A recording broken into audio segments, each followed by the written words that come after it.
Welcome to the Weekday Report for Tuesday, April 15th. I'm Liz Snyder. Here's a brief look at the news. 2 suspects are in custody in connection with the homicide of a 20-year-old Kenosha man Monday night. Police said the shooting occurred in the 5800 block of 11th Avenue about 10:30 p.m. The victim reportedly drove off from the scene with a juvenile passenger and crashed into the front porch of the house at 6504 Sheridan Road.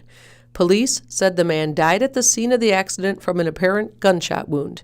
His identity has not yet been released. Today is tax day for those who owe or don't seek an extension. Jeff Zampanti filed this report from the Kenosha Post Office. I'm Kenosha News journalist Jeffrey Zampanti reporting outside the downtown post office where tax day procrastinators are out in force. The April 15th deadline technically only applies to the roughly 25% of taxpayers that owe money to the IRS. The late penalty is generally 5% of your unpaid tax bill for every month you're late, with a maximum 25% penalty. About 12 million taxpayers are expected to request extensions, giving them an additional 6 months to file their returns. If you're due a refund, there's really nothing to worry about. The IRS will gladly hold on to your money for you. For more tax day information and all up-to-the-minute news, check KenoshaNews.com or pick up a copy of our print edition. For the Kenosha News, I'm Jeffrey Zampanti. Thanks, Jeff. A Monday night memorial service celebrating the life of the Reverend Georgette Wonders drew a packed house at St. Mary's Lutheran Church. The service was moved from Wonders' Bradford Community Church Unitarian Universalist to accommodate the large crowd. All the pews at St. Mary's were filled by people of diverse religious denominations and beliefs who joined Wonders' family and the Bradford congregation to sing Wonders' praises and some of her favorite songs. Tony Larson, minister of Olympia Brown Unitarian Universalist in Racine, officiated the service and invited others to come forward and share their thoughts of Wonders. She died Friday from injuries sustained in a single vehicle accident. A simulator version of the military's latest fighter jet made a stop at the Snap-on headquarters in Kenosha on Monday. Lockheed Martin brought the F-35 Lightning II demonstrator to Snap-on as part of a traveling tour of suppliers.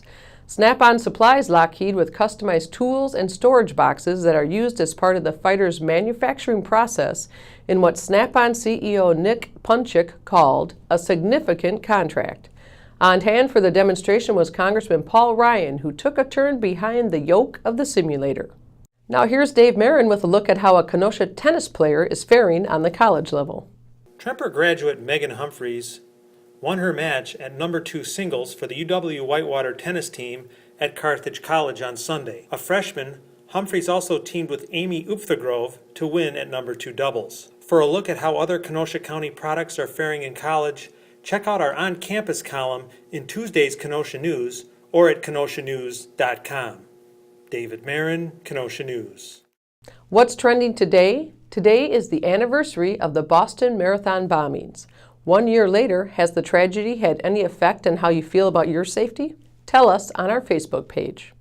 Up next is Diane Giles with the History Mystery about Kenosha's Lady Liberty.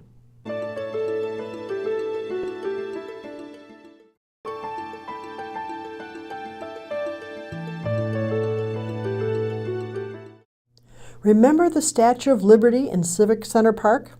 Well, she's now inside the Kenosha History Center, safe and sound. Lady Liberty had been removed from the park a little more than a year ago in desperate need of tender, loving care and some repair. All 7 of the points on her crown, which had been broken off over the years, were refashioned of copper and replaced.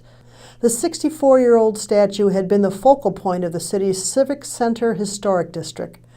One of over 200 replicas erected in 39 states, it was a gift to the city by local Boy Scout troops in 1950. 1,000 people crowded into the Civic Center Park on the evening of June 15, 1950, for the statue's dedication. I'm Diane Giles, reporting for the Kenosha News. Thanks, Diane. Now here's a look at what we're working on today. The woman accused of hiding video cameras in a Recplex locker room is due in court today. Janine Anderson will be there. And Jeffrey Zampanti has a feature on the upcoming retirement of a longtime Kenosha Fire Department training chief.